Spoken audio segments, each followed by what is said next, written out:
O mga ka-devotion, baka excited ka din sa Halloween. Ready na yung costume, ready na rin yung face paint, at baka makalimutan natin yung identity natin sa Panginoon. Alam niyo po, sinabi po sa may Ephesians chapter 5 verse 11, basahin po natin sa Tagalog. Sabi po dito, huwag kayong makibahagi sa mga gawain ng kadiliman na walang ibinubungang mabuti. Sa halip ay ibunyag ninyo ang mga iyon. At alam nyo pa po ba, sinabi rin po sa may Korinto, sabi po sa may 1 Corinthians chapter 10 verse 21, it reminds us that you cannot drink the cup of the Lord and the cup of demons. Sabi pa po doon, you cannot partake of the table of the Lord and the table of the demons. Ayan, grabe, napakadiin po yan. Sinabi po yan ni Pablo. Kaunting kalaman, kaunting background. Alam niyo po yung Halloween, wala naman po talaga yung word na Halloween sa may Bible. But it instructs us na tayo po mismo, mga Kristiyano, ay hindi po tayo magpartake or makiayon or makibahagi sa gawain ng mga ito. Sapagkat ito po ay tinatawag na pagan practices. Nagkaroon po ng tinatawag na pagan festival. Ang tawag po doon ay samain. Ayan. Kung saan naniniwala po ang mga tao na bumabalik daw po ang mga namatay na or yung espiritu nila. Kaya ang ginagawa nila, nagko-costume sila to scare yung mga kaluluwa or yung ghost para hindi na po ito bumalik at para hindi sila makilala. Kaya nagko-costume po sila. So alam nyo po, ngayon, in these modern days, ang nangyayari po ngayon, ayan, guilty din po ako, no? So, minsan nagjo-join pa tayo, yung pamangkin natin, sinasalipin natin, we're proud na mag-join sila doon sa costume party, nananalo pa nga, and then meron pa tayong trick or treat, at minsan, meron din tayong mga yung videos, yung mga kababalaghan, yan, best in kababalaghan.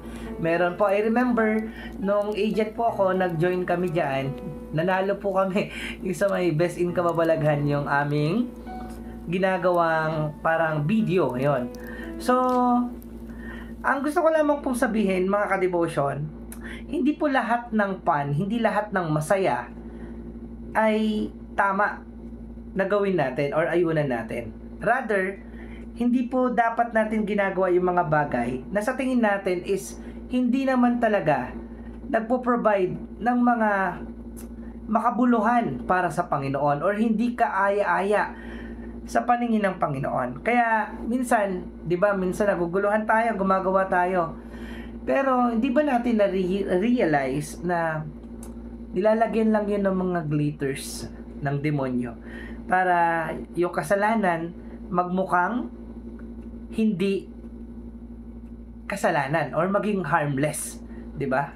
Pero alam niyo po, sabi po ni Paul sa salita niya, 'di ba, you cannot partake on the Lord's table habang nagpa-partake ka sa table ng demonyo. Parang ganito lang po 'yan eh.